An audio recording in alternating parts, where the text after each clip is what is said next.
வழிகேடு எப்ப தோன்றதுன்னா ஒரு முடிவை எடுத்துட்டு அதற்கு தகுந்தாற்போல் குர்ஆன் ஹதீஸை வளைக்கும் பொழுதுதான் வழிகேடு தோன்றுது. இதைத்தான் அல்லாஹ் அஹ்வாங்க அல்லாஹ் குர்ஆன்ல பயன்படுத்துறான மனோ இச்சைன்னு. மனோ இச்சைகளை பின்பற்றாதீங்கன்னு குர்ஆன்ல நீங்க தமிழ்ல நீங்க தேடினால் கூட பல்வேறு வசனங்கள் வரும். மனோ இச்சைன்னு தேடினீங்கன்னு வைங்களேன், அவ்வளவு வசனங்கள் வரும். அந்த இடத்துல எல்லாம் மனோ இச்சைகளை இறைவன் இகழ்ந்து பேசுவான். மனதில் தோன்றிய கருத்துக்களை பின்பற்றாதீங்கன்னு பேசுவான். ஏன்? அந்த மனோ இச்சைனா என்ன?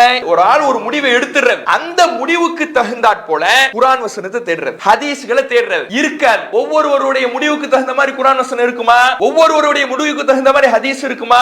இருக்காது. அப்ப என்ன பண்றது? அதற்கு தகுந்தாற்போல் குர்ஆன் வசனத்தையும் ஹதீஸையும் வளைப்பது. அஸ்ஸலாமு அலைக்கும் வரஹ்மத்துல்லாஹி வபரகாத்துஹு. கண்ணியத்திற்குரிய எல்லாம் வல்ல அல்லாஹ்வின் நல்லடியார்களே, வரலாற்று சுவடுகளில் வழி தவறிய பிரிவுகள் என்ற தலைப்பின் கீழாக கடந்த 2 நாட்களாக சில அடிப்படையான தகவல்களை நாம் அறிந்து வருகிறோம். கொள்கையை அறிந்து கொள்வதனுடைய முக்கியத்துவம் என்ன? இஸ்லாமிய அடிப்படை கொள்கையை தெரிந்து கொண்டால்தான் மறுமை நாளிலே நம்மால் வெற்றியை பெற முடியும்.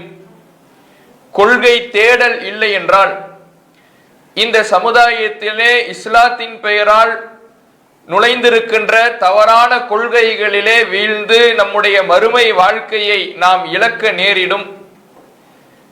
சரியான கொள்கையை அடைந்து கொள்வதற்கான வழி என்ன?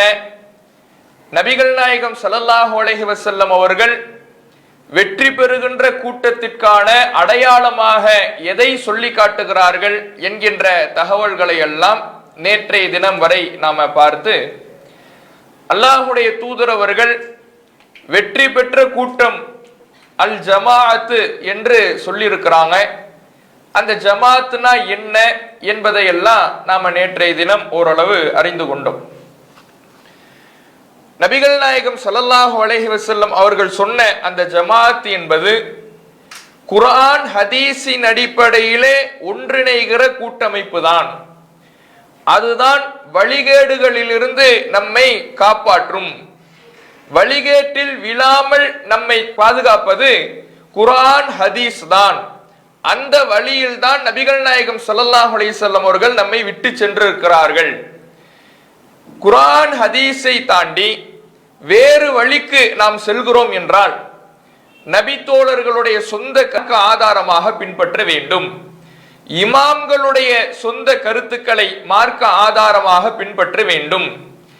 இஜ்மா என்கின்ற பெயரிலே ஒரு காலத்தில் வாழ்ந்த இஸ்லாமிய அறிஞர்கள் ஒன்றுபட்டு ஒரு கருத்தை குறிப்பிடுவார்கள் என்றால், குர்ஆனில் இல்லாத ஹதீஸினுடைய ஆதாரத்தை மேற்கோள் காட்டாமல் அவர்கள் அனைவரும் சேர்ந்து ஒரு கருத்தை முன்வைப்பார்கள் என்றால் அதுவும் ஆதாரம் என்று, அந்த வழியில் நாம் பயணிக்க வேண்டும் என்றும், அதுதான் ஜமாத் என்றும் சிலர் குறிப்பிடுகிறார்கள்.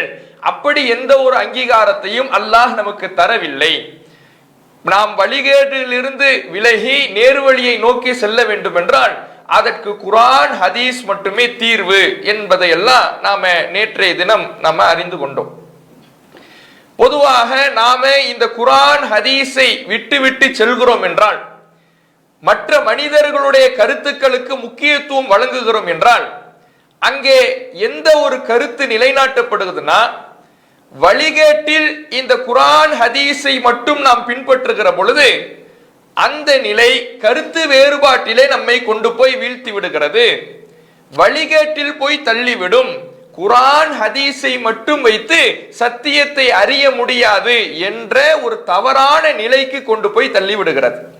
ஏன்னா அல்லாஹ் ரப்புல் ஆலமீன் இந்த மார்க்கத்தை முழுமைப்படுத்தி விட்டதாக சொல்லும் பொழுது அந்த முழுமையிலேயே எந்த ஒரு கருத்து வேறுபாடும் வழிகேடும் இஸ்லாத்தின் பெயரால் தோன்றினாலும் கூட அதற்கான தீர்வு குர்ஆன் ஹதீஸில் இருக்கிறது. அவங்களுடைய வழிகேட்டிற்கு குர்ஆன் ஹதீஸ் ஆதாரமா காட்டுவாங்க. எத்தனை பிரிவுகள் தங்களுடைய வழிகேட்டிற்கு குர்ஆன் ஹதீஸை காட்டினாலும் அதற்கான தீர்வு சரியான விளக்கம் எல்லாம் குர்ஆன் ஹதீஸிலேயே இருக்கிறது என்பதை அல்லாஹ் ரப்புல் ஆலமீன் திருமறை குர்ஆனிலே நமக்கு சொல்லி காட்டுகிறான். திருமறை குர்ஆனிலே இறைவன் சொல்லுகின்ற பொழுது சூரா 42வது அத்தியாயம் 8வது வசனம் முதல் அல்லாஹ் சொல்லி காட்டுகிறான். வமக்தலஃப்தும் ஃபீஹி மின் ஷைஇன், நீங்கள் எந்த விஷயத்தில் கருத்து வேறுபாடு கொண்டாலும் ஃபஹுக்முஹு இலல்லாஹ், அதனுடைய தீர்ப்பு அல்லாஹ்விடத்தில் இருக்கிறது, அதனுடைய முடிவு அல்லாஹ்விடத்தில் இருக்கிறது. நீங்க கருத்து வேறுபாடு கொள்றீங்க, உங்களுக்கு மத்தியில இது கூடுமா கூடாதான்னு முரண்பாடு வருகிறது, இது செய்யலாமா வேணாமான்னு கருத்து வேறுபாடு வருது. இஸ்லாத்தினுடைய அடிப்படை கொள்கைகளை பற்றி உங்களிடத்துல பல கருத்துக்கள் முன்வைக்கப்படுகிறது. இதில் சரி எது என்பது, அதற்கான தீர்வு என்பது அல்லாஹ்விடத்துல இருக்குது. அல்லாஹ் அதற்கான தீர்வையும் நம்ம இடத்துல தந்திருக்கிறான் என்பதை இந்த வசனமும் நமக்கு சொல்லி காட்டுகிறது. இது தொடர்பாக நேற்றைய தினமே பல்வேறு ஆதாரங்களை நம்ம பார்த்திருந்தாலும் கூடுதலாக இந்த ஆதாரங்களும் கருத்து வேறுபாடுகளுக்கான தீர்வு மனிதர்களுடைய கருத்துக்களில் இல்லை, சஹாபாக்களுடைய கருத்துக்களில் இல்லை, இமாம்களுடைய கருத்துக்களில் இல்லை. கருத்து வேறுபாடுகளுக்கான தீர்வு அல்லாஹ்வுடைய வார்த்தையில் தான் இருக்கிறது, குர்ஆன் ஹதீஸில் தான் இருக்கிறது என்பதை இந்த வசனமும் நமக்கு சொல்லி காட்டுகிறது. அதே மாதிரி சூரத்துல் அன்ஆம் 6வது அத்தியாயம் 159வது வசனத்துல அல்லாஹ் பேசுகிறான், இன்னல்லதீன ஃபர்ரகு தீனஹும் வ கானூ ஷியஅன், மார்க்கத்தை பல கூறுகளாக பிரித்து பல பிரிவுகளாக யார் ஆகிவிட்டார்களோ, லஸ்த மின்ஹும் ஃபீ ஷைஇன், அவர்களில் எந்த ஒன்றிலேயும் நீங்கள் இல்லாமல் இருக்கும் பொழுது, ரசூலுல்லாஹ் பார்த்து அல்லாஹ் சொல்றான், மார்க்கத்தை பல கூறுகளாக பிரிச்சுட்டாங்க, பல வழியை அவர்கள் உருவாக்கிக்கிட்டாங்க, நபியே நீங்கள் அவர்களிலிருந்து எந்த ஒன்றிலேயும் இல்லை. இன்னமா அம்ருஹும் இலல்லாஹ், அவர்களுடைய காரியம் எல்லாம் அல்லாஹ்விடத்தில் இருக்குது. அவங்க எத்தனை கூறுகளாக பிரிச்சுக்கிட்டாலோ, மார்க்கத்தை தவறாக பல வழிகளை உருவாக்கிக்கிட்டாலோ, அதனுடைய தீர்வு அதனுடைய முடிவு எல்லாமே அல்லாஹ்விடத்தில் இருக்கிறது என்பதை அல்லாஹ் ரப்பல் ஆலமீன் சூரத்துல் அன்ஆம்ல 159வது வசனத்துல சொல்லி காட்டுகிறான். அதே மாதிரி 39வது அத்தியாயம் 46வது வசனத்துல அல்லாஹ் நபி ஸல்லல்லாஹு அலைஹி வஸல்லம் அவர்களை சொல்லுகிறான், குல் நபியே நீங்கள் சொல்லுங்கள், அல்லாஹும்ம ஃபாத்திர ஸமாவாதி வல் அர்த், வானம் மற்றும் பூமியை முன்மாதிரியின்றி படைத்தவனே, ஆலிமல் கைபி வ ஷஹாதா, மறைவானதையும் வெளிப்படையானதையும் அறிந்தவனே, அன்த தஹ்குமு பைன இபாதிக் ஃபீமா கானு ஃபீஹி யக்தலிஃபூன், மக்கள் எதிலே கருத்து வேறுபாடு கொள்கிறார்களோ அந்த விஷயத்துல இறைவா நீதான் முடிவு சொல்கிறாய். மக்களுடைய கருத்து வேறுபாட்டுக்கு தீர்வு சொல்வது யாரு? மனிதர்களை அல்லாஹ்வுடைய தூதரவர்களை பார்த்து அல்லாஹ் சொல்லல, நபி தோழர்களிடத்துல தீர்வு இருக்குது, கல்வியாளர்கள்ட்ட தீர்வு இருக்குது, அறிஞர்கள்ட்ட தீர்வு இருக்குது. நீங்க இந்த கொள்கையில முரண்படாம இருக்கணும்னா இவர்கள்ட்ட எல்லாம் தீர்வு இருக்குதுன்னு அல்லாஹ் சொல்லல. கருத்து வேறுபாட்டுக்கான தீர்வை இறைவா நீந்தான் வழங்குகிறாய், அந்த முடிவை நீந்தான் தருகிறாய் என்று நபிகள் நாயகம் ஸல்லல்லாஹு அலைஹி வஸல்லம் அவர்களை பார்த்து அல்லாஹ் சொல்லுகிறான் என்பதை இந்த வசனத்துல நம்ம பார்க்கிறோம். அதே மாதிரி சூரத்துல் ஜாசியா 45வது அத்தியாயம் 17, 18 ஆகிய வசனங்கள்ல அல்லாஹ் சொல்லுகிறான், மக்கள் கருத்து வேறுபாடு கொள்வாங்க, வார்த்தையினாகும் பையினாத்தி மினல் அம்ர், மக்களுக்கு தெளிவான சான்றுகளை நம்ம வழங்குறோம்.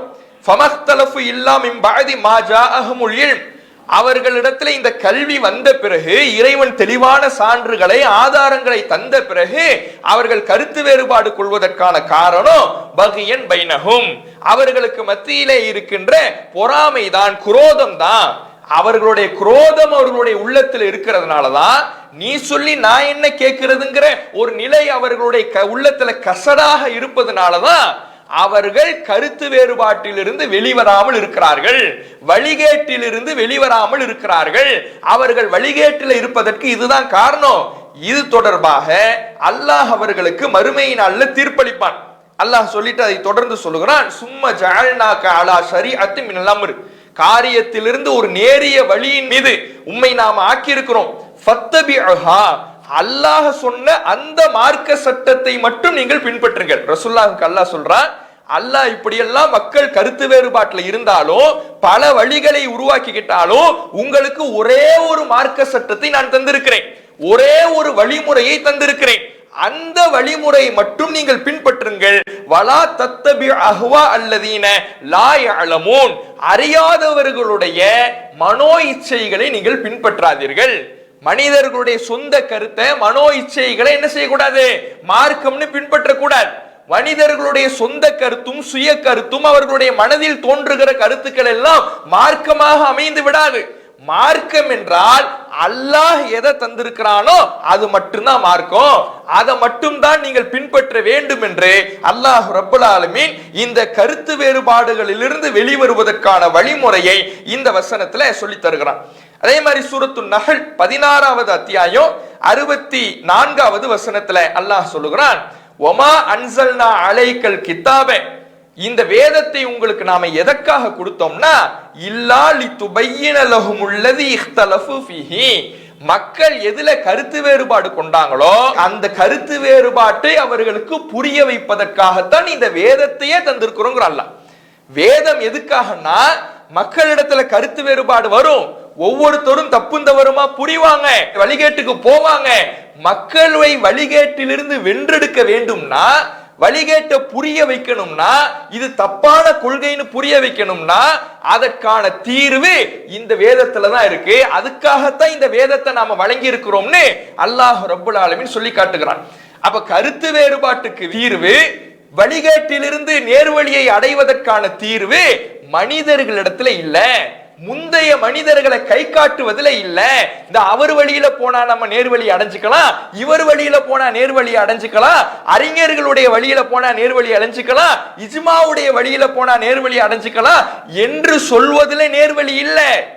நேர்வழி எங்க இருக்குன்னா, வழிகேட்டிலிருந்து உங்களுக்கு தெளிவு எங்க இருக்குதுன்னா, எத்தனை வழிகேடு வேணாலும் உருவாகிட்டு போகட்டும், யாருனாலும் எந்த ஆதாரத்தை வேணாலும் காட்டட்டும், அதற்கான தீர்வு, அதற்கான தெளிவு இந்த வேதத்துல தான் இருக்குதுன்னு அல்லாஹ் ரப்பல் ஆலமீன் சூரத்து நஹல்ல 64வது வசனத்துல சொல்லி காட்டுகிறான். அதே மாதிரி மாயிதா 5வது அத்தியாயம் 48, 49, 50 இந்த வசனங்கள்ல அல்லாஹ் ரப்பல் இந்த 3 வசனங்கள்லயும் பேசுகிறான். வனிஹ்கும் பைனஹும் பிமா அன்ஸலல்லாஹ், நபியே மக்களுக்கு மத்தியில கருத்து வேறுபாடு கொண்ட மக்களுக்கு மத்தியில அல்லாஹ் அருளியதை கொண்டு நீங்கள் தீர்ப்பளியுங்கள்.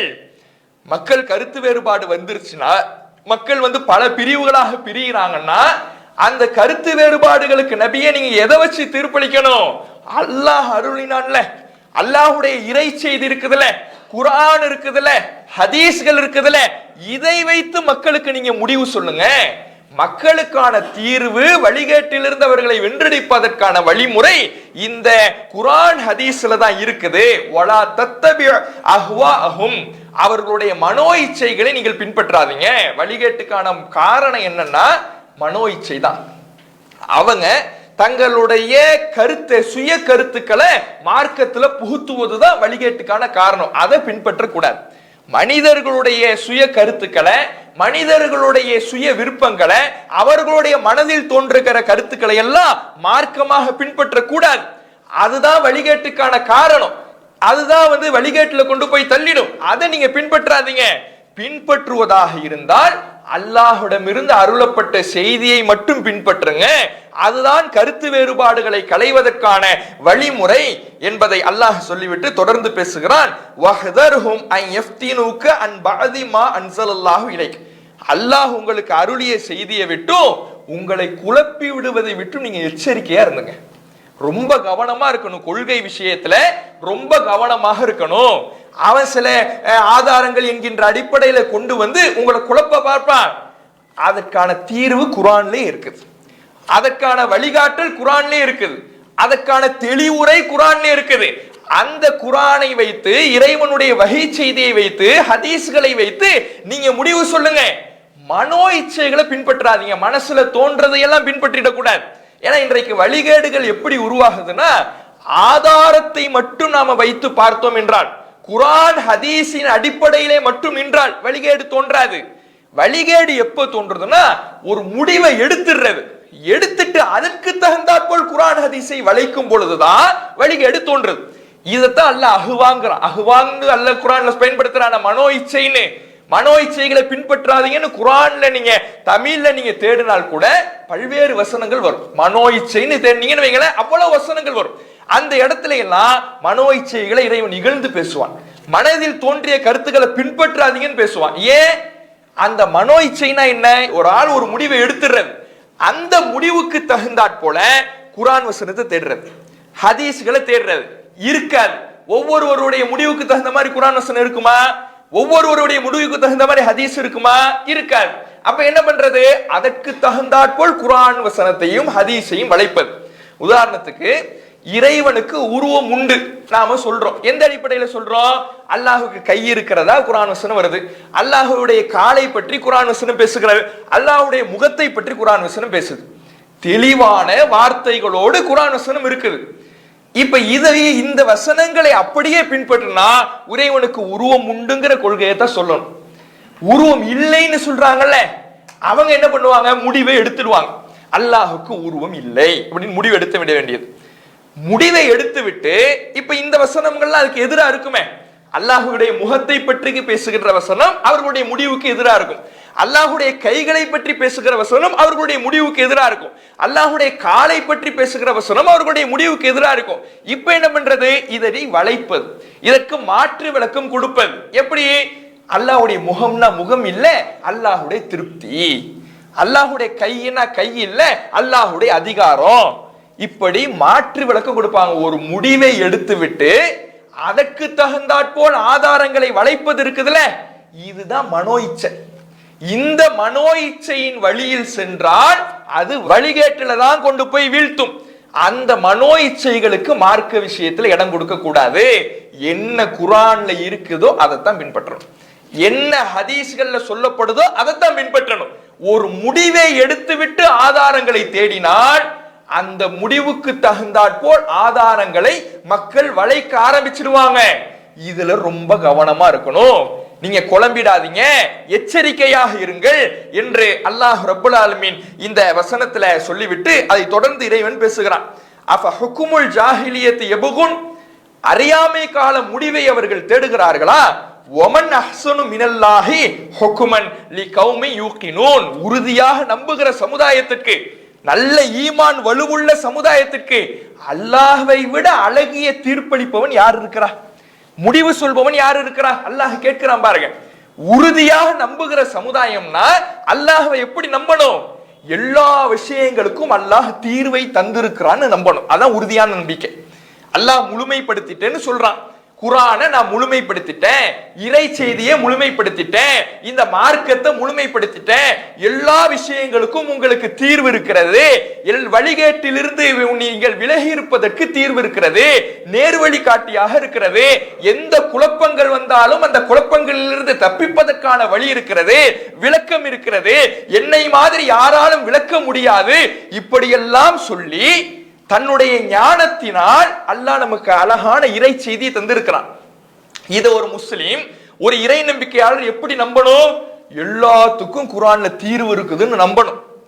எத்தனை வழிகட்ட கூட்டம் வந்தாலும், அவர்கள் என்னத்தான் ஆதாரத்தை காட்டினாலும், குர்ஆன் ஹதீஸை வளைத்து திரித்து மாற்று விளக்கம் சொல்லி காட்டினாலும் அதற்கான தீர்வும் குர்ஆன் ஹதீஸ்ல இருக்குது. நாம சரியாக மார்க்கத்தை புரிந்து கொள்வதற்கான வழியும் குர்ஆன் ஹதீஸ்ல இருக்குது. இப்படி உறுதியாக நம்புகிற சமுதாயத்துக்கு யார் தான் சிறந்த தீர்ப்பாளன்?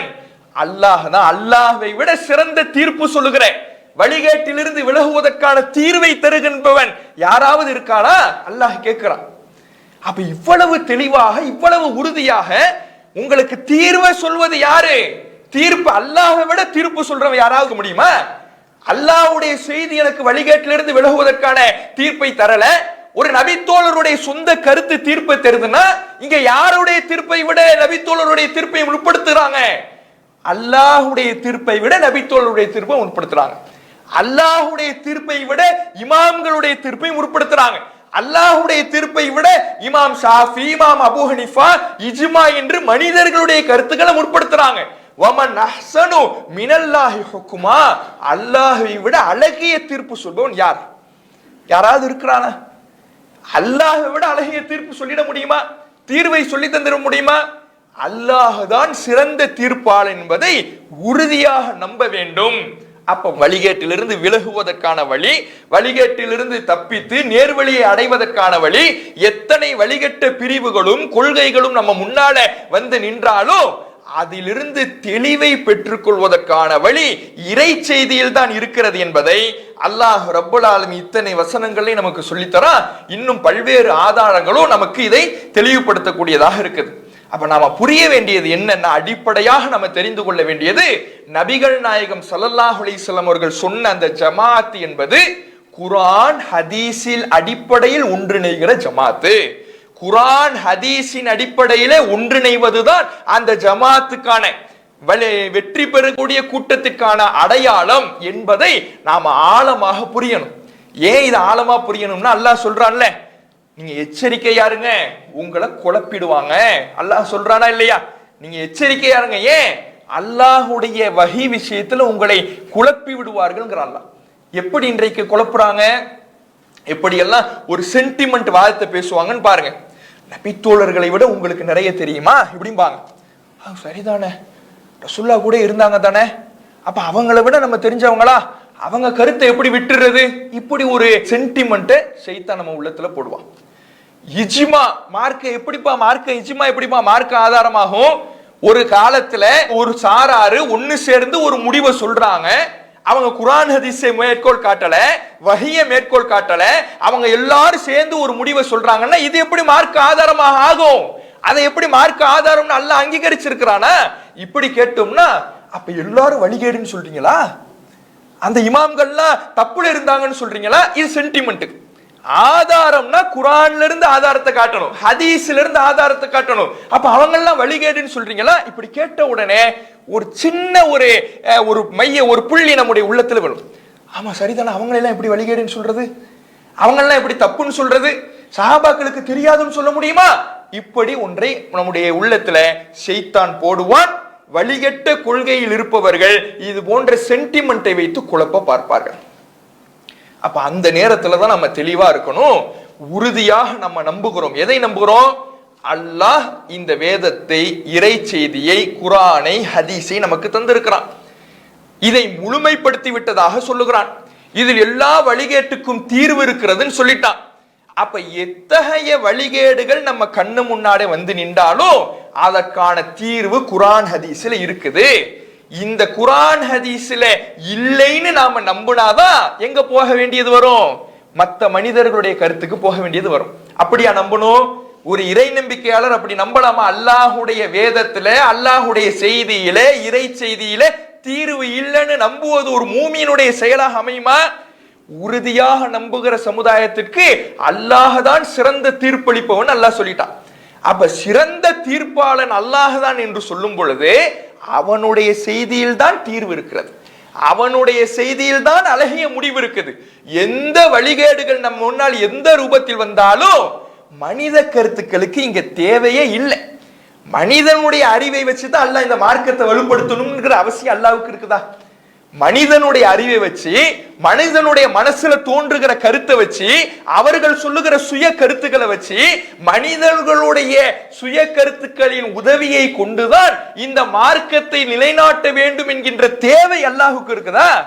அவன் எவ்வளவு அறிவாளன், அவனுடைய ஞானத்திற்கு ஈடு இணை கிடையாது, குறைகள் எதுவும் கிடையாது, எல்லாவற்றையும் அறிந்தவன்.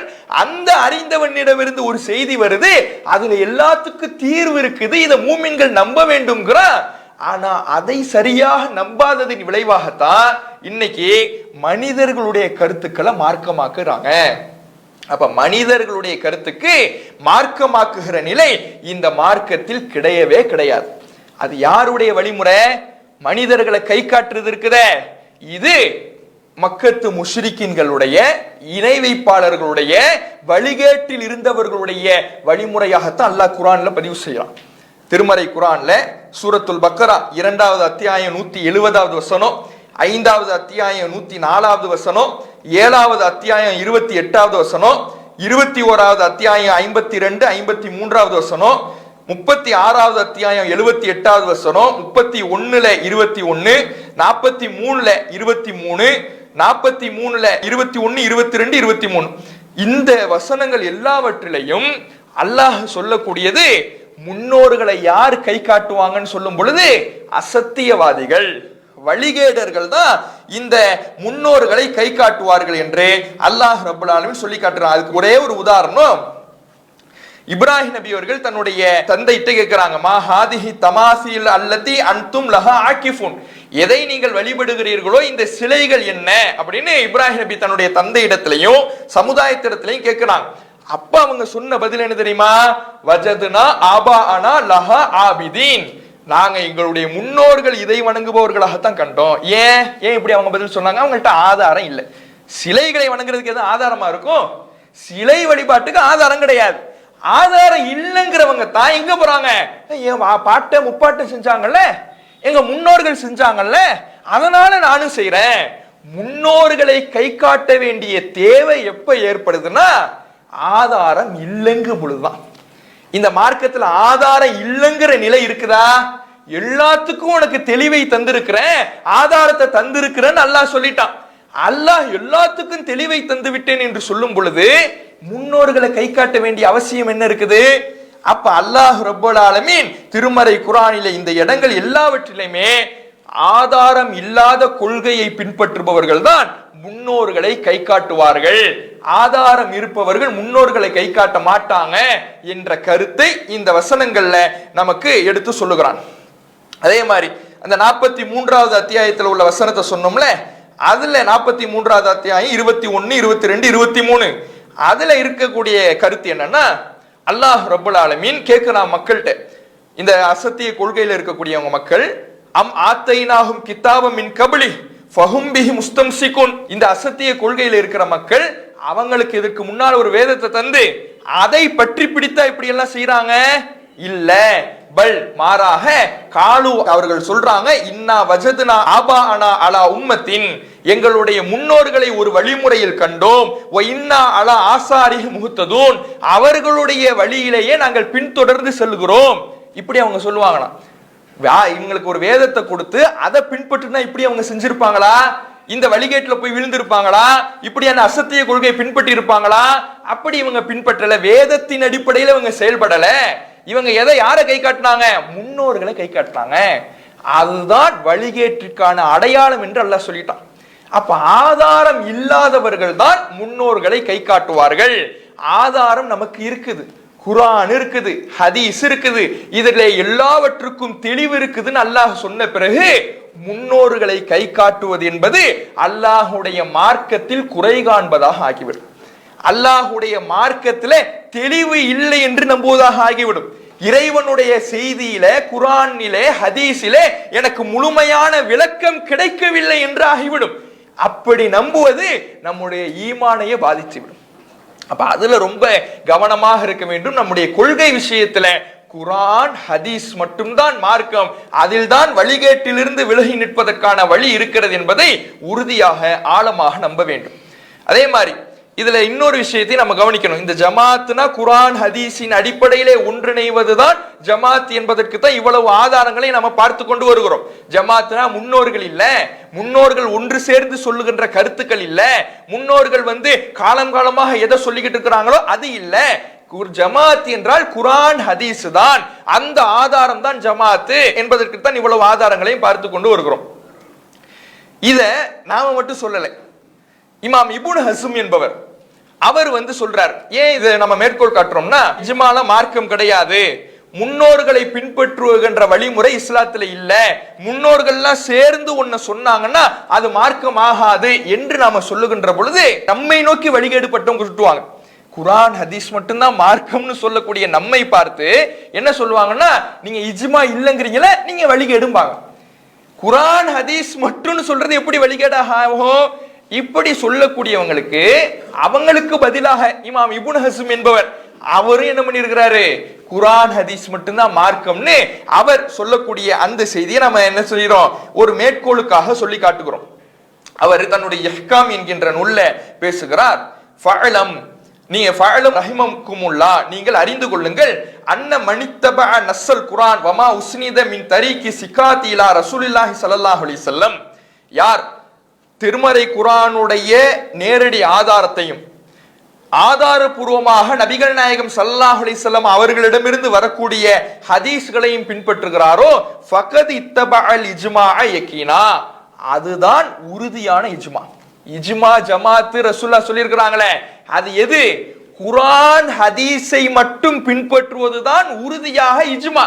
இஜ்மாங்கிறது நீங்க எல்லாம் சேர்ந்துக்கிட்டு சொல்றது இல்ல, குர்ஆன் ஹதீஸை மட்டும் பின்பற்றுவதுதான் இஜ்மா. வமன் ஆஜ அன் ஷைஇன் மின் ஸாலிக், இதிலிருந்து யார் விலகி விடுகிறாரோ ஃபலம் யத்தபிஉல் இஜ்மா, அவர் இஜ்மாவே பின்பற்றல. நாம இதுவரை சொன்னோமே, ஜமாத்துன்னு ரசூலுல்லாஹ் சொன்னாங்க, கூட்டமைப்புன்னாங்க. அந்த கூட்டமைப்புனா என்ன? கூட்டாக சேர்ந்து அவர்கள் இஷ்டத்துக்கு மார்க்க விவகாரங்கிறதுல முடிவெடுப்பது இஜ்மா இல்ல, ஜமாத் இல்ல. குர்ஆன் ஹதீஸின் அடிப்படையில் நடப்பதுதான் ஜமாத்துன்றோம்ல. அதே கருத்தை இந்த இமாம் இப்னு ஹஸமும் சொல்கிறார். சொல்லிவிட்டு அதை தொடர்ந்து அவர் பேசுகிறார். அதாவது நீங்கள் அறிந்து கொள்ளுங்கள், அன்னமா மத்தபா மா ஸஹபி ரிவாயத்தி சிகாத்தி முஸ்னதன் இலா ரசூலில்லாஹி ஸல்லல்லாஹு அலைஹி வஸல்லம், ரசூலுல்லாஹ் வரை ஆதாரபூர்வமான அறிவிப்பாளர்களை கொண்ட செய்தியை யார் பின்பற்றுகிறாரோ ஃபக்கத் இத்தபஅ சுன்னத்தை யகீனா, அவர் உறுதியாக நபி வழியை பின்பற்றியவர். ஆதாரபூர்வமான ஹதீஸ்களை பின்பற்றார்னா அவர் எதை பின்பற்றுபவரே? நபி வழியை பின்பற்றுபவர். வலுசூமுல் ஜமாஅ, ஜமாத்தை பற்றி பிடிங்க என்று சொன்னாங்களே, அப்படின்னா என்னன்னா வஹுமு ஸஹாபத்து ரலியல்லாஹு அன்ஹும் வ தாபிஊன லஹும் பிஇஹ்சான் வ மன் அத்தா பஅதஹும் மினல் அஇம்மா, ஆட்சியாளர்களிலிருந்து சஹாபாக்கள் வந்தாங்க, தாபீன்கள் வந்தாங்க, தபா தாபீன்கள் வந்தாங்க, அதற்கு பின்னால் உள்ளவங்க வந்தாங்க. இப்படி ஆட்சியாளர்களிலிருந்து அவங்களுக்கு தலைமுறை தலைமுறையா வந்தாங்கல்ல, அந்த ஆட்சியை பற்றி பிடிப்பதுதான் லுசூமுல் ஜமாத். மார்க்க விவகாரம் இல்ல, ஆட்சி விஷயத்துல பற்றி பிடித்தது. நாம இது தொடர்பா நேற்றே சொல்லியிருந்தோம். ஜமாத்னா ஆட்சி ரீதியாக பற்றி பிடிப்பது, ஆட்சியாளர்களுக்கு எதிராக புரட்சி செய்யாமல் இருப்பதுதான் ஜமாத்து என்று நாம் என்ன செஞ்சிருந்தோம், நேற்றைய தினம் சொல்லியிருந்தோம். அதே இவரும் சொல்கிறார். சொல்லிட்டு அதை தொடர்ந்து சொல்றார், இந்த ஜமாத்தை பற்றி பிடிப்பது என்ற உடனே அந்த ஆட்சியாளர்கள்ல சஹாபாக்கள் ஆட்சியாளர்களா யார் இருந்தாங்களோ, தாபீன்கள்ல யாரெல்லாம் ஆட்சியாளர்களாக இருந்தாங்களோ அவர்களுடைய ஆட்சியை பற்றி பிடிக்கணும்னு சொன்ன உடனே இதை வச்சுக்கிட்ட மார்க்கத்தை ஜாயின் பண்ணிட கூடாது, மார்க்க விஷயத்துல சஹாபாக்களை பின்பற்றணும், மார்க்க விஷயத்துல தாபீன்களை பின்பற்றணும் வந்துட கூடாதுங்கிறதுக்காக இந்த இமாம் இப்னு ஹஸம் தெளிவுபடுத்துறாரு. அன்ன மனித்தபா அஹதன் தூன ரசூலில்லாஹ், ரசூலுல்லாவை தவிர்த்து நீங்க யாரை ஒருவர் பின்பற்றினாலும், ரசூலுல்லாவை தவிர்த்து எந்த மனிதரை ஒருவர் பின்பற்றினாலும் ஃபலம் யத்தபி சுன்னத வலல் ஜமாஅத, அவர் நபி வழியையும் பின்பற்றல, ஜமாத்தையும் பின்பற்றல. ரசூலுல்லாஹ் சொன்னாங்களே ஜமாத்து, அதையும் அவர் பின்பற்றல. வன்னஹு காதிபுன் ஃபித்தியாஹி சுன்னத வல் ஜமாஅ, அவர் நாங்கத்தான் அஹ்லு சுன்னத் வல் ஜமாத்னு சொல்லிக்குவாங்களே, அதுல அவர் பொய் சொல்றாரு. நேத்து சொன்னோம்ல, ஒவ்வொருத்தவரும் ரசூலுல்லாஹ் சொன்ன அந்த ஜமாத்துங்கிற வார்த்தையை வச்சுக்கிட்டு நாங்கத்தான் அஹ்லு சுன்னத் வல் ஜமாத், நாங்கத்தான் அஹ்லு சுன்னத் வல் ஜமாத்னு சொல்லுவாங்கன்னு, அது மாதிரி ரசூலுல்லாவை தாண்டி மற்ற மனிதர்களை பின்பற்றி கொண்டு, அது சஹாபாக்களா இருக்கலாம், தாபீன்களா இருக்கலாம், யாராக இருக்கலாம், ரசூலுல்லாஹ் அல்லாத எவரை ஒருவர் பின்பற்றி கொண்டு நாங்கத்தான் அஹ்லு சுன்னத் வல் ஜமாத் நேர்வழியில இருக்கிறோம்னு ஒருத்தர் சொல்றாருன்னா அவர் பொய் சொல்றாரு. அவர் உண்மையிலே நபி வழியை பின்பற்றல, அவர் சுன்னத்தின் அடிப்படையில நடக்கல என்று அவர் தன்னுடைய வாதத்தை சொல்லக்கூடியதை பார்க்கிறோம். அப்போ நபி வழியின் அடிப்படையில நடப்பது, குர்ஆன் ஹதீஸின் அடிப்படையில் நடப்பதுதான் நேர்வழியை தவிர ஒரு மனித கருத்துக்களை சார்ந்திருப்பது நேர்வழி அல்ல, மனித கருத்துக்களை ஆதாரமாக கொள்வது நேர்வழி அல்ல. இதை நாம பல ஆதாரங்களை முன்வைத்து சொன்னோம். அதைத்தான் இமாம் இப்னு ஹஸம் சொல்றார். இப்ப இஜ்மா மார்க்கத்துல இல்ல, மனித கருத்துக்களை மார்க்க ஆதாரமாக்க கூடாது, மதுஹபு மார்க்கம் கிடையாது, சஹாபாக்களுடைய சொந்த கூற்று மார்க்கம் கிடையாது, குர்ஆன் ஹதீஸ் மட்டும்தான் மார்க்கம் என்று நாம சொல்லும் பொழுது நம்மை பார்த்து வழிகேடுகள்னு யாராவது சொன்னாங்கன்னா அவங்க யாரையும் வழிகேடுன்னு சொல்லணும், இமாம் இப்னு ஹஸம் இருக்கிறார்ல அவரையும் வழிகேடுன்னு சொல்லணும். அதற்காகத்தான் இதை எடுத்து காட்டுறோம். இதை மேற்கோள் காட்டுவதற்கு இவர் நாம ஆதாரமா காட்டல, இவர் சொன்னதுனாலதான் நாமும் இந்த கொள்கையில இருக்கோம் இப்படி காட்டல.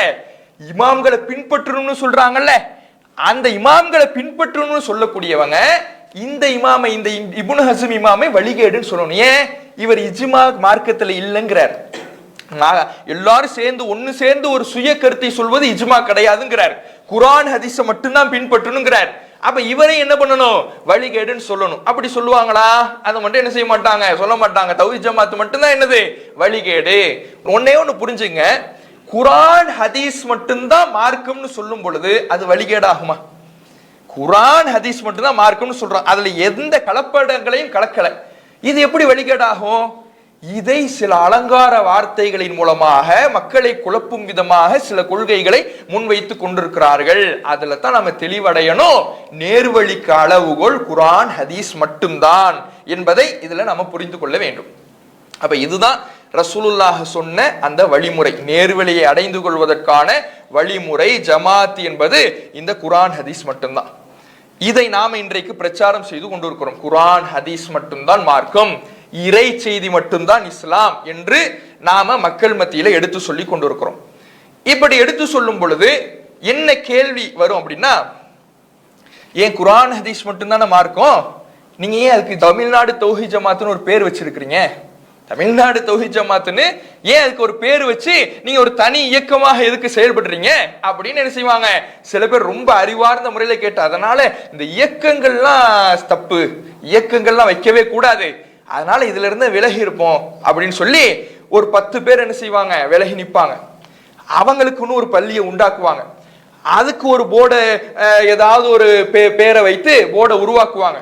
சரி நீங்க யாருப்பான்னு கேட்டா, எந்த அமைப்பிலும் சாராத ஒரு ஜமாத்தா, ஜமாத்துக்கு கூடாதான், ஜமாத்துல இருக்க கூடாதான், ஜமாத்தெல்லாம் தப்பா, நீங்க எல்லாம் யாருப்பா, ஒரு 10 பேர் விலகி இந்த பக்கம் நிக்கிறீங்களே, இந்த 10 பேர் யாருப்பான்னு கேட்டா, நாங்கெல்லாம் எந்த அமைப்பிலும் சாராதோர், அப்புறம் ஜமாத்து, இதைத்தானே இதை நாங்களும் சொன்னோம். அப்ப நீ என்ன தனியா போயிட்டு பேரு வைக்கல, அவ்வளவுதான். அந்த இதையே ஒரு பேரா வச்சுக்கிட்ட, பேரு இல்லைங்கிறதே ஒரு பேரா வச்சுக்கிட்ட, அவ்வளவுதான். அப்ப இந்த ஜமாத் என்று அடையாளப்படுத்துவதற்கான காரணத்தை விளங்கிக்கிறோம். நாம குர்ஆன் ஹதீஸை மட்டும்தான் பிரச்சாரம் செய்கிறோம், அதுதான் நேர்வழிக்கான வழி என்று மக்களை அழைக்கின்றோம். நேர்வழியை அடையணும்னா குர்ஆன் ஹதீஸ் மட்டும்தான், மனித கருத்துக்களுக்கு இடம் கிடையாது என்பதை நோக்கி மக்களை நாம அழைக்கிறோம். அதுக்கு ஜமாத் அடையாளம் ஏன்? ஒரு மக்கள் எல்லாம், இந்த கொள்கையை ஏற்றுக்கொண்ட மக்கள் எல்லாம் நாம எல்லாரும் ஒன்றுபட்டு இருக்கிறோம். ஒன்றாக இருக்கும் பொழுது இந்த மக்களின் மூலமாக பல்வேறு பணிகள் எடுத்து செய்யப்படுகிறது. அந்த பணிகளை செய்யும் பொழுது அதை மக்களிடத்திலே கொண்டு செல்வதற்கு ஒரு அடையாளம் தேவைப்படுகிறது. ஏன் அடையாளம் தேவைப்படுதுன்னா, இங்க வழிகேட்ட கொள்கைகளை பிரச்சாரம் செய்வதற்கு பல அடையாளங்கள் வச்சிருக்கிறாங்க. அஹ்லு சுன்னத் வல் ஜமாத்னு தர்காக்கு போறவங்க வச்சிருக்கிறாங்க. இப்படி ஒவ்வொரு அடையாளங்கள் வச்சிருக்கிறாங்க. அப்ப அவர்கள்லாம் அடையாளத்தோடு செயல்படும் பொழுது நேர்வழியை எடுத்து சொல்வதற்கு ஒரு அடையாளம் தேவைப்படுகிறது என்பதை நாம இதுல இருந்து புரிஞ்சுக்கொள்ளலாம். அதே மாதிரி பல பணிகளை ஒரு இஸ்லாமிய அரசாங்கம் இல்லாத ஒரு நாட்டில் நாம பல பணிகளை எடுத்து சொல்லும் பொழுது அரசாங்க ரீதியாகவும் இதை அடையாளப்படுத்துவதற்கு ஒரு பெயர் தேவைப்படுகிறது. நாம பல பணிகளை மார்க்க அடிப்படையில, குர்ஆன் ஹதீஸின் அடிப்படையில பல பணிகளை செய்யறோம். குர்ஆன் ஹதீஸ் வலியுறுத்துகிற பல பணிகளை செய்யறோம், மக்களுக்கான சமுதாய பணிகளை செய்கிறோம். அப்ப இதை அடையாளப்படுத்தணும்னா, யாரும் 2 பேர் நின்றாங்க, அவங்க இந்த பணியை செஞ்சாங்க, இப்படி சொன்னா அது ஒரு அந்த சமுதாயத்திற்கு பலன் அளிக்கக்கூடியதா இருக்குமா? கொஞ்சம் பேர் வந்தாங்க, ஏழைக்கு உணவு கொடுத்துட்டு போனாங்கன்னு சொன்னா இது இந்த சமுதாயத்தை பிரதிபலிக்க கூடியதாக, இந்த சமுதாயத்தின் பணியாக அது அடையாளப்படுத்தப்படுமா? அடையாளப்படுத்தப்படாது. ஏதோ வந்தாங்க போனாங்கன்னு போயிடும். அப்ப இது ஒரு கூட்டமைப்பாக, ஏன்னா அல்லாஹ்வே இதை நமக்கு வலியுறுத்துகிறான், வல்தக்கும் மின்கும் உம்ம, உங்களில் ஒரு கூட்டம் இருந்து கொண்டே இருக்கட்டும், ஒரு கூட்டம் இருக்கணும், ஒரு கூட்டமைப்பு இருக்கணும், அவங்க அல்லாஹை நோக்கி மக்களை அழைக்கணும், தீமையை விட்டு மக்களை தடுக்கணும், நல்லா சொல்லிட்டான். அப்ப அந்த அடிப்படையில தான் ஒரு கூட்டமைப்பாக நமக்கென்று ஒரு அடையாளத்தை வைத்து செயல்படும் பொழுதுதான் நாம சொல்லுகின்ற கொள்கையையும் அடையாளப்படுத்த முடியும், அரசாங்க ரீதியிலேயும் நம்முடைய பணிகளை கொண்டு செல்ல முடியும், இந்த சமுதாயத்துக்கு ஒரு அடையாளமாக இருக்க முடியும் என்பதனாலதான் ஒரு தனி அமைப்பாக என்ன செய்யறோம், செயல்பட்டு வருகிறோம். ஆனா நாம என்ன சொல்றோம், இந்த ஜமாத்துல நீங்க இணைஞ்சி இந்த ஜமாத்துல நீங்க ஒரு உறுப்பினராக ஆனாதான் சொர்க்கத்துக்கு போக முடியும்னு சொல்றோமா? இல்ல. நீங்க இந்த ஜமாத்து குர்ஆன் ஹதீஸை நோக்கி அழைக்குது, இந்த ஜமாத்தின் மூலமாக நடக்கின்ற பணிகளும் குர்ஆன் ஹதீஸின் அடிப்படையில் உள்ள பணிகள். அப்ப அதிலே அந்த குர்ஆன் ஹதீஸினுடைய பணிகள்ல, அந்த குர்ஆன் ஹதீஸினுடைய கொள்கையிலே உங்களை இணைத்துக் கொண்டால் மறுமையில வெற்றி பெறலாம் என்கின்ற அடிப்படையில் அழைக்கிறோம். அப்ப குர்ஆன் ஹதீஸை மக்களுக்கு மத்தியில எடுத்து சொல்லுகின்ற அமைப்பாக நாம் என்ன செஞ்சுக்கிட்டு இருக்கிறோம், இருந்து கொண்டு இருக்கிறோம். அதுதான் நேர்வழிக்கான அளவுகோலாக அல்லாஹ்வுடைய தூதர் அவர்கள் சொன்னாங்க. அடுத்து இப்ப இதுவரை நாம ரசூலுல்லாஹ் சொன்ன வழிகளையும் அதற்கான ஆதாரங்களையும் பார்த்தோம். வழிகேடுகள் பிரியும், பல வழிகளாக பிரியும். அதுல நேர்வழி என்பது ஜமாத்து, அந்த ஜமாத்னா குர்ஆன் ஹதீஸ் அடிப்படையில் ஒன்றிணைவது, குர்ஆன் ஹதீஸின் அடிப்படையில் ஒன்றிணைவது மட்டும்தான் நேர்வழிக்கான அளவுகோல். மனித கருத்துக்கள் ஒருபோதும் மார்க்கமாகாது. இதுவெல்லாம் நாம இவ்வளவு நேரம் பார்த்துட்டோம். இப்ப இந்த குர்ஆன் ஹதீஸினுடைய வழிமுறையை தாண்டி பல வழிகட்ட பிரிவுகள் இஸ்லாத்தின் பெயரால் என்ன செஞ்சு உருவானுச்சு. ஹவாரிஜ் என்கின்ற பிரிவு அதுல ஒரு பிரிவு. இந்த ஹவாரிஜ் என்கின்ற பிரிவு எப்போ உருவானுச்சு அப்படின்னா, அதனுடைய சிந்தனை உஸ்மான் ரலியல்லாஹு அன்ஹு அவர்கள் கொல்லப்படுகின்ற அந்த சமயத்திலேயே இந்த சிந்தனை மக்களிடத்தில் இருந்தாலும் கூட தனி ஒரு பிரிவாக இவர்கள் உருவாவது அலி ரலியல்லாஹு அன்ஹு அவர்களுடைய ஆட்சி காலத்துல தான். ஏன்னா உஸ்மான் அந்த எப்போ உருவானாங்கன்னு நம்ம பார்க்கறதுக்கு முன்னாடி உஸ்மான் ரலியல்லாஹு அன்ஹு அவர்கள் கொல்லப்பட்டதிலிருந்து என்னென்னலாம் நடந்துச்சுன்னு நம்ம ஓரளவு வரலாற்று சுருக்கத்தை தெரிஞ்சுக்கிட்டாதான் இவர்களுடைய தோற்றத்தை பற்றி முழுமையாக நம்ம அறிய முடியும். முதல்ல ஹவாரிஜ் என்றால் வெளியேறியவர்கள் அர்த்தம். நேரடி அர்த்தம் வெளியேறியவர்கள். வெளியேறியவர்கள் என்ன? ஹரஜ அப்படின்னா வெளியேறினான்னு அர்த்தம். ஹவாரிஜ்னா பன்மை வார்த்தை, வெளியேறியவர்கள் அர்த்தம். இந்த ஹவாரிஜ் வெளியேறியவர்கள்னா எதிலிருந்து வெளியேறினாங்க? இஸ்லாமிய கட்டமைப்பிலிருந்து. ஒரு ஆட்சி நடக்குது, இஸ்லாமிய ஆட்சி நடக்கும் பொழுது அந்த கட்டமைப்பிலிருந்து வெளியேறி அந்த அரசருக்கு எதிராக, ஆட்சியாளருக்கு எதிராக கிளர்ச்சி செய்யறாங்கன்னா அவங்க தான் ஹவாரிஜிகள் அப்படின்னு சொல்லப்பட்டாங்க. கிளர்ச்சியாளர்கள், புரட்சி செய்யக்கூடியவர்கள் என்ற அடிப்படையில் சொல்லப்பட்டாங்க. இப்ப இவங்க, அதாவது உஸ்மான் ரலியல்லாஹு அவர்கள் கொல்லப்படுகிறார். எதனால கொல்லப்படுறாரு? அவருக்கு எதிராக பல்வேறு விதமான சதி திட்டங்கள் பின்னப்படுகிறது, அவருக்கு எதிராக பல்வேறு புகார்கள் நடைபெறுகிறது, அவருடைய ஆட்சி விஷயத்துல பல்வேறு விஷயங்கள் பேசு பொருளாக ஆகிறது. அவருக்கு எதிராகவும் அவருடைய ஆட்சிக்கு எதிராகவும் ஒரு கிளர்ச்சி குழு உண்டாகிறது. அந்த கிளர்ச்சி குழுவினால் உஸ்மான் ரலியல்லாஹு அன்ஹு அவர்கள் கொல்லப்படுகிறார். உஸ்மான் ரலியல்லாஹு அன்ஹு அவர்கள் கொல்லப்பட்டவுடன் அலி ரலியல்லாஹு அன்ஹு அவர்கள் ஆட்சி கட்டலுக்கு வராரு. அலி ரலியல்லாஹு அன்ஹு அவர்கள் உஸ்மான் ரலியல்லாஹு அன்ஹு அவர்களை கொன்றவர்களை பழிவாங்கவில்லை என்கின்ற ஒரு புகாரின் அடிப்படையில் ஆயிஷா ரலியல்லாஹு அன்ஹு அவர்கள் அலி ரலியல்லாஹு அன்ஹு அவர்களுக்கு எதிராக படை திரட்டி கொண்டு செல்றாங்க. அலி ரலியல்லாஹு அன்ஹு அவர்களுடைய படைக்கும் ஆயிஷா ரலியல்லாஹு அன்ஹு அவர்களுடைய படைக்கும் நடுவுல ஒரு யுத்தம் நடக்குது, ஜமல் யுத்தம். அதே மாதிரி அதை தொடர்ந்து இதுல அலி ரலியல்லாஹு அன்ஹு அவர்கள் வென்று விடுகிறார்கள். அதை தொடர்ந்து முஆவியா ரலியல்லாஹு அன்ஹு அவர்களுடைய படைக்கும் அலி ரலியல்லாஹு அன்ஹு அவர்களுடைய படைக்கும் மத்தியில ஒரு யுத்தம் நடக்குது. இதுதான் சிஃபின் யுத்தம். இப்படி பல யுத்தங்கள் முஸ்லிம்களுக்கு மத்தியிலேயே உஸ்மான் ரலியல்லாஹு அன்ஹு அவர்கள் கொல்லப்பட்டதற்கு பிறகு பல்வேறு யுத்தங்கள் நடைபெற்றது. இதுல பல சஹாபாக்கள் கொல்லப்பட்டாங்க, பல நல்ல மனிதர்கள் கொல்லப்பட்டாங்க. இப்படி முஸ்லிம்களுக்கு மத்தியிலே பல்வேறு சண்டைகள், சச்சரவுகள், போர்கள் நடந்து பல மக்கள் கொல்லப்பட்டாங்க. இப்ப அலி ரலியல்லாஹு அன்ஹு அவர்களுக்கும் முஆவியா ரலியல்லாஹு அன்ஹு அவர்களுக்கும் போர் நடக்குது. அதுதான் சிஃபின் யுத்தம். இந்த சிஃபின் யுத்தத்தின் பொழுதுதான் ஒரு சமாதான பேச்சுவார்த்தை வருது. இந்த சிஃபின் என்கின்ற இந்த இரண்டு அணிகளுக்கு மத்தியில இந்த போர் என்ன செய்து நடக்குது. அதுல சமாதான பேச்சுவார்த்தை வருது. முஆவியா ரலியல்லாஹு அன்ஹு அவர்களுடைய தரப்பிலிருந்து சமாதான தூதுவராக அம்ர் இப்னுல் ஆஸ் ரலியல்லாஹு அன்ஹு அவர்கள் நியமிக்கப்படுறார். அலி ரலியல்லாஹு அன்ஹு அவர்களுடைய தரப்பிலிருந்து சமாதான தூதுவராக அபூ மூஸா அஷ்அரி ரலியல்லாஹு அன்ஹு அவர்கள் நியமிக்கப்படுறார். அப்போ ஒரு பக்கம் அம்ர் இப்னுல் ஆஸ் நியமிக்கப்படுறாரு, இன்னொரு பக்கம் அபூ மூஸா அஷ்அரி அவர்கள் நியமிக்கப்படுறார். ரெண்டு பேருமே நபித்தோழர்கள் தான். இவங்க ரெண்டு பேரும் சமாதான தூதுவர்களாக நியமிக்கப்பட்டு அவங்க மக்களுக்கு என்ன செய்யறாங்க? ஒரு தீர்ப்பை வழங்குறாங்க. அல்லாஹுடைய வேதத்தின்படி நாங்க தீர்ப்பளிக்கிறோம் அப்படின்னு சொல்லி அவங்க என்ன செய்யறாங்க? இந்த போரை கைவிடுமாறு தீர்ப்பளிக்கிறாங்க. இப்பதான் ஒரு கூட்டம் தனியா பிரிஞ்சு போகுது. ஒரு குரூப் மட்டும் என்ன செய்யுது? தனியாக பிரிந்து போகுது. பிரிந்து அலி ரலியல்லாஹு அன்ஹு அவர்கள் காஃபிராகி விட்டார் அப்படின்னு சொல்றாங்க. ஏன் காஃபிராகி விட்டாரா? அல்லாஹ் தீர்ப்பளிப்பவன் அல்லாஹ்ங்கும் பொழுது இந்த அபூ மூஸாவை ஏன் தீர்ப்பாளராக இவர் தேர்ந்தெடுக்கணும்? அம்ர் இப்னு ஆஸ் ரலியல்லாஹு அன்ஹு அவர்களை ஏன் தீர்ப்பாளராக அவர் தேர்ந்தெடுக்கணும்? அல்லாஹ் மட்டும்தான் தீர்ப்பளிக்க கூடியவன், அபூ மூஸா அஷ்அரி தீர்ப்பளிக்க கூடியவர் அல்ல. அதே போல அம்ர் இப்னு ஆஸ் தீர்ப்பளிக்க கூடியவர் அல்ல. இந்த சமாதான பேச்சுவார்த்தைக்கு சென்ற காரணத்தினால அலி ரலியல்லாஹு அன்ஹு அவர்கள் காஃபிர், முஆவியா ரலியல்லாஹு அன்ஹு அவர்கள் காஃபிர். இந்த ரெண்டு நீதிபதிகள் அம்ர் இப்னுல் ஆஸ் அதே மாதிரி அபூ மூஸா அஷ்அரி, இந்த ரெண்டு பேரும் காஃபிர் என்று சொல்லிவிட்டு இந்த ஆட்சியை ஏற்றுக்கொள்ளாமல், இஸ்லாமிய ஆட்சியை ஏற்றுக்கொள்ளாமல் தனியாக ஒரு கூட்டம் பிரிந்து ஹரூரா என்ற இடத்துல தஞ்சம் அடைகிறாங்க. ஹரூரா என்ற இடத்துல என்ன செய்யறாங்க? போய் செட்டில் ஆகுறாங்க.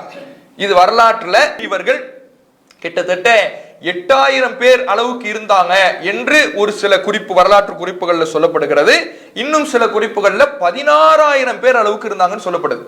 அப்ப மிகப்பெரிய அளவுல ஒரு கூட்டமாகத்தான் இவங்க என்ன செஞ்சிருக்கிறாங்க, அலி ரலியல்லாஹு அன்ஹுடைய காலத்துல இந்த இஸ்லாமிய கட்டமைப்பை விட்டு வெளியேறி ஹரூரா என்கின்ற இடத்தில் தஞ்சமடைந்து இவர்கள் இருந்திருக்கிறார்கள் என்ற தகவலை என்ன செய்யறோம், பார்க்கிறோம். அப்போ இவர்கள் அலி ரலியல்லாஹு அன்ஹுடைய காலத்துல முஆவியா ரலியல்லாஹு அன்ஹுவர்களுக்கும் அலி ரலியல்லாஹு அன்ஹுவர்களுக்கும் நடந்த போரின் பொழுது ஏற்பட்ட சமாதான பேச்சுவார்த்தையில அந்த தீர்ப்பை ஏற்றுக்கொள்ளாமல் அந்த கட்டமைப்பிலிருந்து பிரிஞ்ச காரணத்தினாலதான் இவர்கள் ஹவாரிஜ்கள், வெளியேறியவர்கள், கிளர்ச்சியாளர்கள் என்று என்ன செய்யப்படுறாங்க, சொல்லப்படுறாங்க. இவங்க ஹரூரா என்கின்ற இடத்துல இருந்துகிட்டு இருக்கிறாங்க. இவர்களை வென்றெடுப்பதற்காக பல்வேறு கட்ட முயற்சிகளையும் அலி ரலியல்லாஹு அன்ஹு செய்யறார். அதுல ஒண்ணு அப்துல்லா இப்னு அப்பாஸ் ரலியல்லாஹு அன்ஹுவர்களே முயற்சி செஞ்சு போறாங்க. அலி ரலியல்லாஹு அன்ஹு சரி நீங்க போயிட்டு வாங்கன்னு அனுப்பி வைக்கிறாங்க. அவர் போய் விவாதம்லாம் பண்றார். அவங்களோட அவங்க சொல்லக்கூடிய வாதங்களுக்கு பதில் சொல்லி விவாதம்லாம் பண்ணி அவர்கள கிட்டத்தட்ட 4000 பேர் அளவுக்கு வென்றெடுத்துறாரு இப்னு அப்பாஸ் ரலியல்லாஹு அன்ஹு விவாதம் பண்ணி அவர்கள 4000 பேர் அளவுக்கு என்ன செஞ்சிடறாரு, வென்றெடுத்து விடுகிறார்.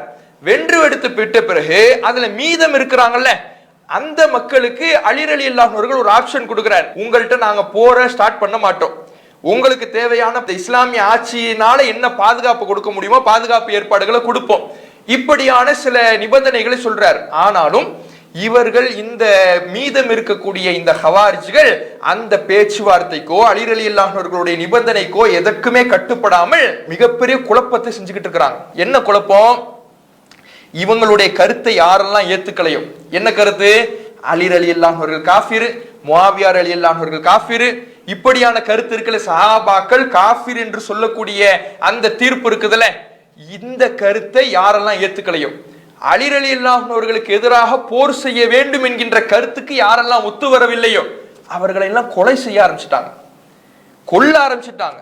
முஸ்லிம்களையே இந்த ஹவாரிஜிகள் என்ன பண்ண ஆரம்பிச்சுட்டாங்க, கொலை செய்ய ஆரம்பிச்சுட்டாங்க. இப்படி நிறைய குழப்பங்களை செஞ்ச உடனே தான் அலி ரலியல்லாஹு அன்ஹு இவர்களுக்கு எதிராக படை திரட்டி கொண்டு போறார். நஹர்வான் போர் அப்படிம்பாங்க வரலாற்றுல நஹர்வான் போர் அப்படிம்பாங்க. நஹர்வான்கிற இடத்துல ஒரு போர் என்ன செய்யுது, நடக்குது. அந்த போர்ல இந்த ஹவாரிஜிகள்ல பெரும்பான்மையான ஆட்கள் என்ன செய்யப்பட்டுறாங்க, அலி ரலியல்லாஹு அன்ஹுவர்களால் கொலை செய்யப்பட்டுறாங்க.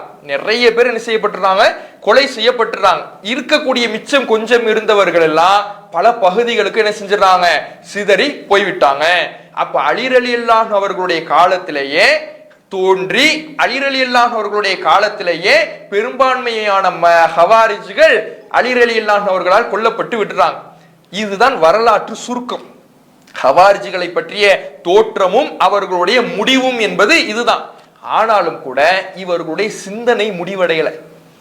ஆட்சியாளருக்கு எதிராக கிளர்ச்சி செய்ய வேண்டும் என்கின்ற கொள்கையும் இன்னும் இதற்கு அப்புறம் அவங்க நிறைய வழிகட்ட கொள்கைகளையும் ஏற்படுத்தினாங்க. அது என்ன செய்யல, முடிவல. அது அப்படியே தொன்று தொட்டு என்ன செஞ்சுக்கிட்டே இருக்கு, வந்துகிட்டே இருக்குது. இன்னும் சொல்ல போனா இந்த ஹவாரிஜிகள்லயே இபாதியான்னு ஒரு கூட்டம் இருக்கு. ஹவாரிஜிகளுக்குள்ள பல பிரிவுகள் இருக்கிறாங்க. அதுல இபாதியான்னு ஒரு கூட்டம் இருக்கிறாங்க. அந்த இபாதியாக்கள் இன்னும் இருக்கிறாங்க. எங்க இந்த ஓமன் இருக்குல்ல, ஓமன் மஸ்கட் சொல்லுவாங்கல்ல, அங்கெல்லாம் இந்த இபாலியாக்களுடைய கொள்கை தான் இருக்குது. அப்ப அந்த அளவுக்கு இவர்கள் இன்றளவும் இருக்கக்கூடியவர்களாக இவர்களுடைய சிந்தனை பல வடிவங்கள்ல பல பெயர்கள்ல இந்த சமுதாயத்தில் இருக்கக்கூடியதாக இருந்துகிட்டு இருக்குது. அப்ப இவர்களுடைய வழிகட்ட கொள்கைகள் என்னென்ன, வரலாறு சுருக்கம் இதுனாலும் இவர்களுடைய வழிகட்ட கொள்கைகள் என்னென்ன, இவங்க என்னெல்லாம் இஸ்லாத்தின் அடிப்படையில இஸ்லாத்தின் பெயரால பல வழிகேடுகளை உருவாக்குனாங்க, தவறான கொள்கைகளை உருவாக்குனாங்க என்பதை முதல்ல நாம அறிந்து கொள்ள வேண்டும். அந்த அடிப்படையில நாளைய தினம் முதலாவதாக இந்த ஹவாரிஜிகள் தோன்றுவதற்கு காரணமாக இருந்த ஆட்சியாளர்களுக்கு எதிராக ஆயுதம் ஏந்தலாமா, ஒரு இஸ்லாமிய ஆட்சி இருந்துச்சுன்னா அந்த ஆட்சியாளருக்கு எதிராக ஆயுதம் ஏந்தலாமா, இஸ்லாமிய ஆட்சி இல்லாத நாட்டிலே இஸ்லாமிய ஆட்சியை ஏற்படுத்துவது ஹிலாஃபத்துங்கிறாங்கல்ல, அதெல்லாம் கட்டாயமா? அப்ப இது தொடர்பாக ஒரு ஆட்சி அமைப்பு தொடர்பாக இஸ்லாம் என்னவெல்லாம் சொல்லுகிறது, இந்த ஹவாரிஜிகள் இதுல எப்படியெல்லாம் செயல்பட்டாங்க, இப்னு அப்பாஸ் ரலியல்லாஹு அன்ஹுவர்களுக்கும் இந்த ஹவாரிஜிகளுக்கு என்ன விவாதம் நடந்துச்சு, அதுல என்னென்ன விஷயங்கள்லாம் பேசுபொருளாக ஆணுச்சு, இப்னு அப்பாஸ் ரலியல்லாஹு அன்ஹுவர்கள் என்ன விளக்கங்களை எல்லாம் சொன்னாங்க என்கின்ற தகவல்களை எல்லாம் இன்ஷா அல்லாஹ் நாளை தினம் அறிந்து கொள்வோம். அஸ்ஸலாமு அலைக்கும் வரஹ்மத்துல்லாஹி வபரகாத்துஹு. அல்லாஹு அக்பர், அல்லாஹு அக்பர்.